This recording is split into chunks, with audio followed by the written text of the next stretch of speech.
और ये भी सुने, बाज लोग ये भी एक जानसा देने की कोशिश करते हैं, बुजुर्गों के दरबारों से चल के दुआ करना जरूरी होंगी है।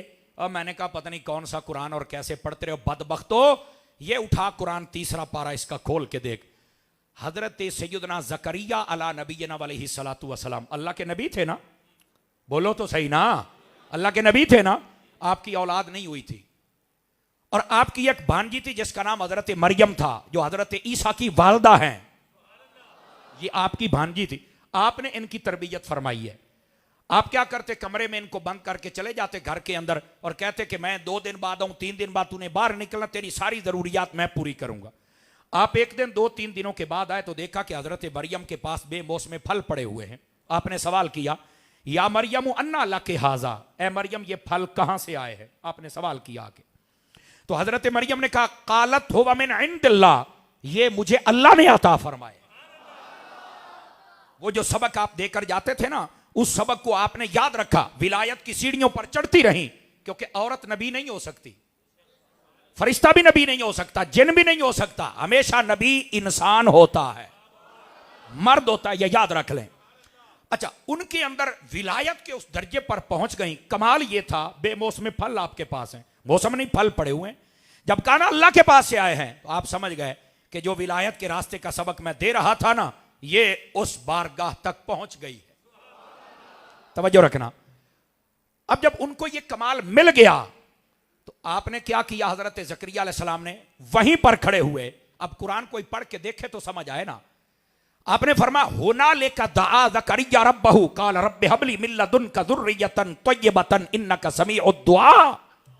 आप वहीं पर खड़े हुए, समझ आ रही है, वहीं पर जहां पर हजरत मरियम का डेरा था, समझ आ रही है, वहीं पर खड़े हुए जहां पर हजरत मरियम तशरीफ फरमाती, उनके आस्ताने पर। यह मैं थोड़ा सा बात खोल रहा हूं, हैं कौन? वलिया।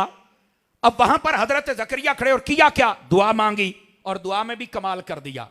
अगर कोई गैरत से पढ़ लेना इस आयत को, सुन्नी हो तो सीना चौड़ा हो जाता है, अगर सुन्नी ना हो, वलियों का दुश्मन हो, तो वैसे ही जनाजा निकल जाता है उसका। हजरत ज़करिया जो कि अल्लाह के नबी हैं, वहां हजरत मरियम जो कि वलिया हैं, उनके दरबार में खड़े होकर ये दुआ कर रहे हैं, या अल्लाह मरियम को बेमौसमे फल दे सकता है, उम्र तो मेरी भी गुजर गई, उम्र तो मेरी बीवी की भी गुजर गई, जिसमें अमूमन औलाद पैदा होती है, पर बेमौसमी उम्र में बेमौसमी औलाद का फल भी अता फरमा देना। फरमाया, या अल्लाह मुझे बेटा अता कर। अब आस्ताना वलिया का है, दुआ अल्लाह का नबी मांग रहा है, कि मंगिया भी पुत्र है। यहां पर हमें कहते हैं तुम दरबारों पे जाके बड़ी दुआएं करते हो, या अल्लाह पुत्र दे दे, तो मैं कहा तो कुरान च लिखे है, अन्ना है, पढ़िया कोई नहीं। जेदे हाथ अपने ने चुके तो बोलो ना, मैं की आखदा पे मैं कहा तू कुरान कोई नहीं पढ़िया, सारी हाथी वलियां के खिलाफ भौंकदा ही रहे हैं, तेनू मां ने दुध इस वास्ते पिलाया सी कि वलियां के खिलाफ ही बक बक करें। हजरत मरियम वलिया हैं, उनके उस हुजरे में खड़े होकर हजरत ज़करिया दुआ, जो कि नबी हैं, हालांकि हजरत ज़करिया बैतुल मुकद्दस में चल के दुआ कर सकते थे, बैतुल मुकद्दस के इमाम थे, नबी थे, अपने घर में चल के कर सकते थे। वहीं क्योंकि तमाम उलमा ने नुक्ता लिखा है, पता नहीं मौलवी इत्थे मर क्यों जाते हैं पढ़न लगे, ये पढ़ेगा भी तो सुन्नी पड़ेगा ना यार, है दुआ कितने पढ़ेगा। वहां लिखा है कि यहां से ये नुक्ता दिया जा रहा है कि वली का जहां पर डेरा हो, जहां दरबार हो, जहां उसका आस्थाना हो, वहां चल के अगर अल्लाह से बेटा भी मांगा जाए तो अल्लाह अता फरमा देता है। हाथ बन के ना बहुत जरा खोल के सुभान अल्लाह उच्ची आंखों प्यार। क्या लोगों ने तमाशा बनाया हुआ है। और फिर मैं अक्सर एक बात सुनाता रहता हूं, पता नहीं आपने कभी सुनी या नहीं सुनी, आप भी सुन लें। मियां वाली के एक इलाके में मैं गया तो वहां पे एक मौली ने तकरीर की, कहता देखो ए जाते ने सुन्नी वलियां दे कोल ते इन्हां दियां बुढ़ियां जांदियां ने, औरतां जांदियां ने तवीत लैन भी पुत्तर हो जाए। कहता वेखो ये कुत्ती हुंदी है ना, कुत्ती ते ये कदी भी पीरां कोल नहीं गई, ना कदी 11वीं खादी ते ना तवीज लै, ते फिर भी वेखो ते इहदे जनाब अली 5-5 6-6 7-7 इहदे गुल्लर जमदे ने, इन्हें तो कदी तवीज नहीं लिया, खीर नहीं खादी, कदी 11वीं नहीं कीतियां, ते कदी दरबारां ते नहीं गई, फिर भी 6-6 जम लैंदी है। ए सुन्नी पागल हो गया जे।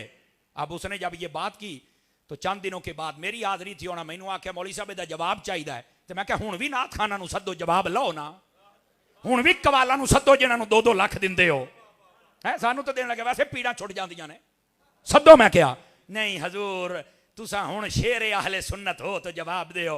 मैं क्या तुसी मैनू गुलाम आला हजरत और गुलाम इलियास कादरी रहन दियो बस। अल्लाह अल्लाह खैर चलो, मैनू शेर शूर बनने की लोड़ कोई नहीं। पहले भी बड़े शेर पाले सन ते सारे लकी रानी वाले लै गए। पहले भी बड़े शेर पाले सन ते लकी रानी क्यों जी सही आख्या मैं वो लै गए। मैनू इंज दा शेर ना बढ़ाओ, मैनू बंदा ही रखो। ते जे गुलाम बनाना ते आला हजरत दा या हजरत अत्तार दा। समझ आ रही मेरी बात की?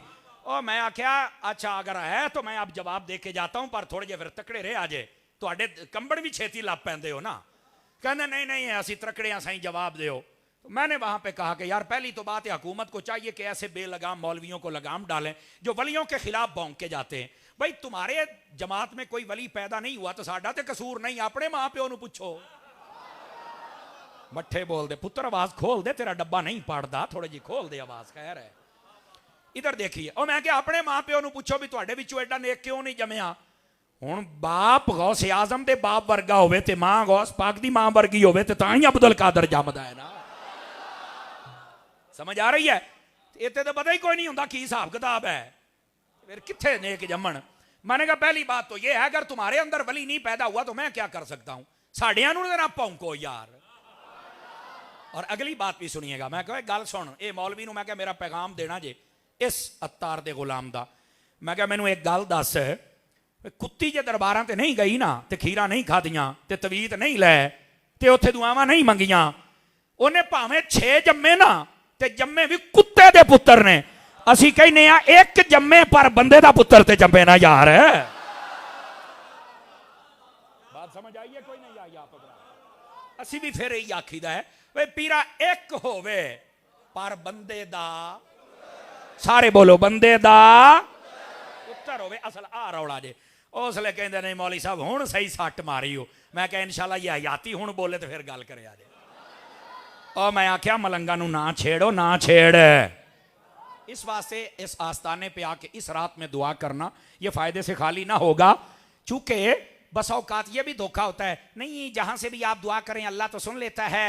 मैं कहा जी अल्लाह सारियां दी हर जगह ते सुनदा है तो फिर खाने काबे क्यों सददा है? फिर नबी पाक ने क्यों फरमाया हजरे अस्वद दे कोल दुआ मंगो बूहे दे कोल परनाले दे थले? आख्या कि नहीं आख्या है? तो जो हर जगह ते कबूल हुंदी है तो फिर उत्थे ज्यादा क्यों हुंदी है? कहती वहां रब की रहमत बरसती है। और मैं क्या खुदा तुझे अकल दे दे जहां अल्लाह के वली का मजार हो वहां भी रहमत ही बरसती है। जहां रहमत बरसे अगर वहां दुआ कबूल होती है तो इत्थे नहीं हुंदी। आवाज कमजोरों वाली है जवानों वाली नहीं है। समझ आ रही ना? तो इस वास्ते आस्ताने पे आके दुआ करना ये तो बड़ा फायदे वाली चीज होती है। बसा औकात पता क्या होता है सानू नहीं वेख्या जाता जिथे असी खलोते होने साइयां नू वेख्या जाता है। अल्लाह अल्लाह ते खैर सल्ला उन्हां दे सदके साडा भी काम बन जाता है। आखिर जी ये किदां? मैं क्या मैं तुहानू एक गल दसना इधर देखिया जी। किसी जगह पे पीर साहब बैठे हैं उन्होंने एक पखा लवाया अपने वास्ते। जेड़ा जेड़ा बंदा उहदे कोल चल के बहगा वो पखा उन्होंने भी हवा देगा या आखेगा नहीं तैनू नहीं देनी मैं सिर्फ पीरां नू देनी है? सारिआं नू देगा। क्यों? आखे ओहदा काम है हवा देना। जे इन्हें लाया ओहदे कोल जेड़ा बहगा हवा लभनी है। मैं कहा अच्छा अल्लाह दा वली जिथे होवे रहमत वसदी है, इत्थे जेड़ा भी आ जावे ओनू रहमत लभनी है। कोई आए तो सही ना, बात तो फिर बनती है।